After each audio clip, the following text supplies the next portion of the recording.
Hello and great afternoon. I was going to do a reading on Sarah of the Desert, who is one of the desert mothers. They're called Ammas. And it will be interesting to see because there's a lot of stories out around these women that went, they were ascetics that went into the desert and lived the life of monks, and in just the same way that men did. Okay, but let's just see what happens with this reading, and through it what comes. Okay, so let's go ahead and get started with this reading. Okay, so death came to her. As we know, this was quite a while ago.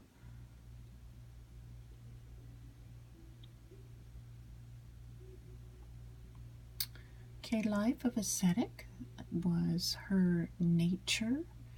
She strove to be really pure. She strove to fend off any demons or demonic voices or desires that writhed in her.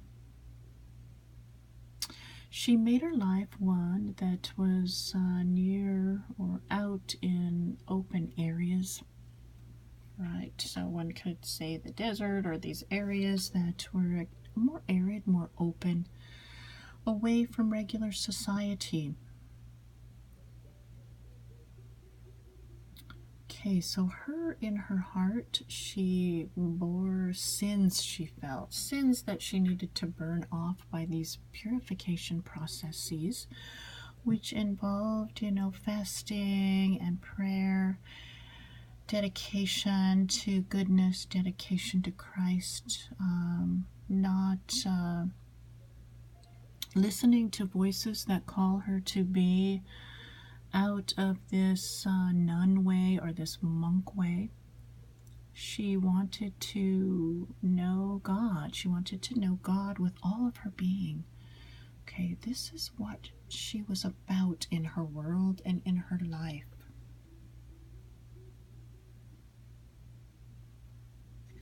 Okay, so building here shows these pillars in which she stands on, which are the pillars that are based in Christ's teachings, really. Okay, one can see the snakes there, which speak of that energy of the Holy Spirit.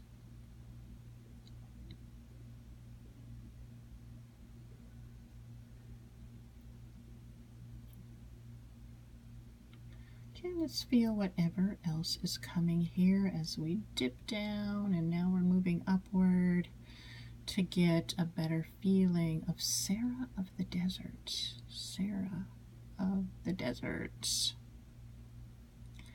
Okay, so in her being, when I'm feeling it, there's no mention of her wanting to be male.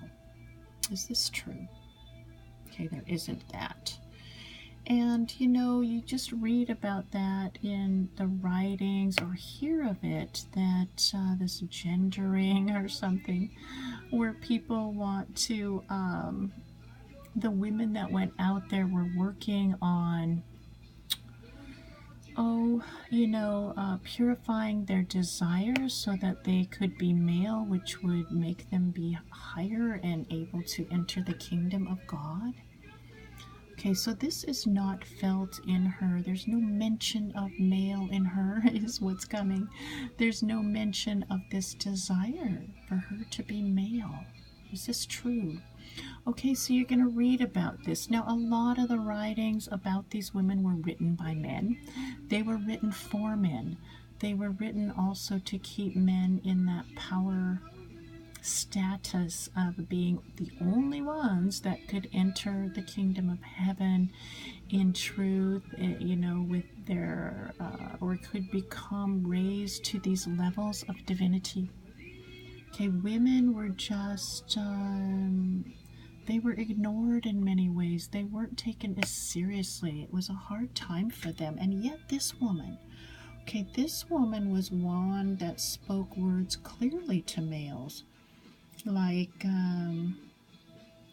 in this way, you know, this is what came from her. It wasn't like, you know, she spoke dainty words. Okay, let's see, this is right. Okay, so no, she did not speak dainty words. She didn't, you know, like pretty little flower petals of sweetness. This was not her being. She was just as sturdy and just as able to undergo these extreme austere practices as any male. And this does say yes, and she indeed was equal to that in her path.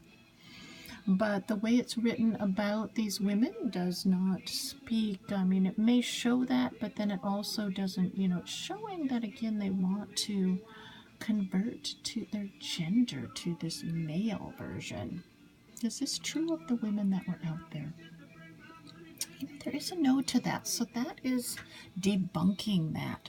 They wanted in this life, okay, in this life, to end this feeling of being separate from Christ, of being driven by desire, of being driven by voices, demonic or angelic or whatever comes that brought them, you know, to not be sunk in to Catholicism, you know, is what's coming, but it's more, you know, the heart of God. Okay, this is what these women were about, just like any male. So, you know, when these, a lot, that's what I mean when even in the other reading about women, so many of these things were written by men and for men. And so you're going to see a lot of times a skewing of things to show that, you know, to keep men in, you know, on their thrones of ego. And this hasn't changed from a yes, so you can see that. Okay, so what else with Sarah of the Desert?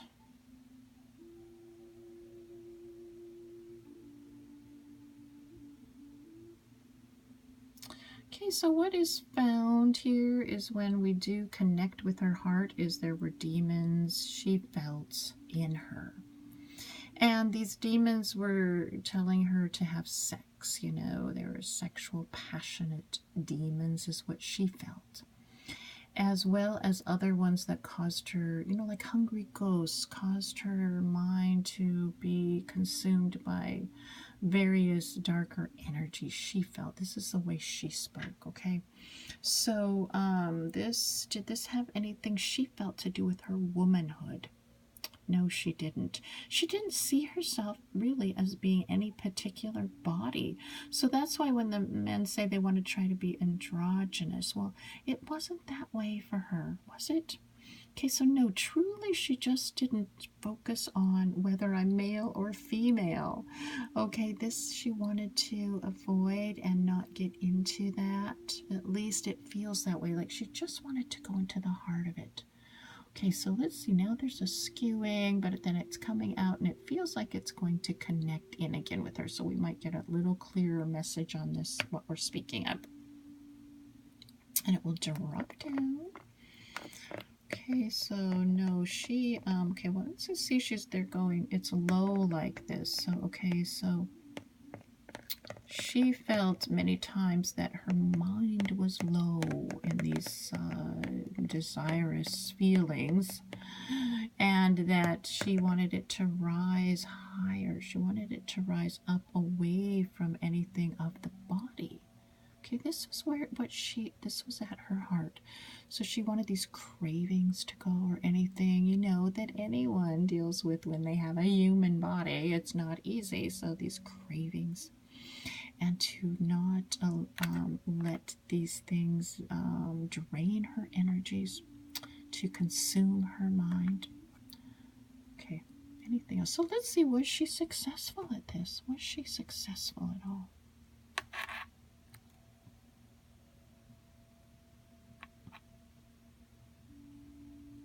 Okay, so no, not completely. She was not completely successful. Were a lot of the men that went out there completely successful at this? No. Okay, so you can see that it's no different. Did this have anything to do, this asceticism, to do with male and female? Does it have anything to do with this? Are there any differences there? None whatsoever. Okay, so one can see this, and what? Okay, so her endeavors were equal to the men out there. Yes. Okay, so she wasn't completely successful. Was she kind of successful? In bringing things more up to her heart. Okay, she was. She did conquer and vanquish some demonic voices she felt were there. Was she off balance at all? Because sometimes things can happen. Maybe she had Kundalini going. You can see the snake. She indeed did. And did she have the right ability to balance it? No.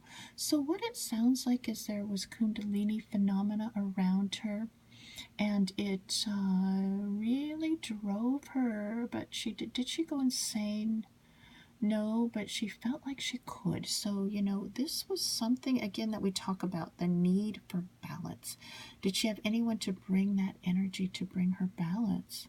Okay, whatever came to her was very skewed. She didn't have that. And so then we have to look to whatever opportunities are here now to help balance energies as being simply amazing and precious, and make good use of it. Okay, because these poor women and men did not have that opportunity, many. Okay, so she felt like she was going to go mad. And her way of working with this was through prayer. It was through fasting. It was through sacrifice. And there was some goodness that came to her from this. Okay, so there was. And how about now? She's with God and doing well. Yeah, she seems to be resting there. Okay, and I do see her body resting. She's into eternal life. Okay, she's feeling that she's into eternal life of heaven. And this is still saying yes, so that's very nice. Will she have more work to do? She does. She has more work to do. She's still, I can see a lot of different spots on her. Like, there's still some energy from this last asceticism path she walked in there that will need to be cleared and worked with. And will she get her Kundalini balanced? So, okay, is she conversing with Christ directly? She feels she is, yes, indeed. And this is where her mind is conversing, still praying, okay? Still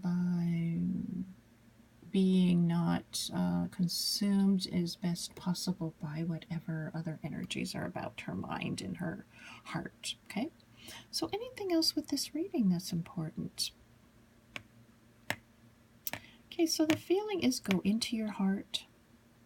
Have to be with God. Okay, this is a feeling coming from this image. You have to be with God. You are that child of God. You have that spirit in you. And so don't find yourself out into the atmosphere of other things pulling on you. And that's the feeling. Okay.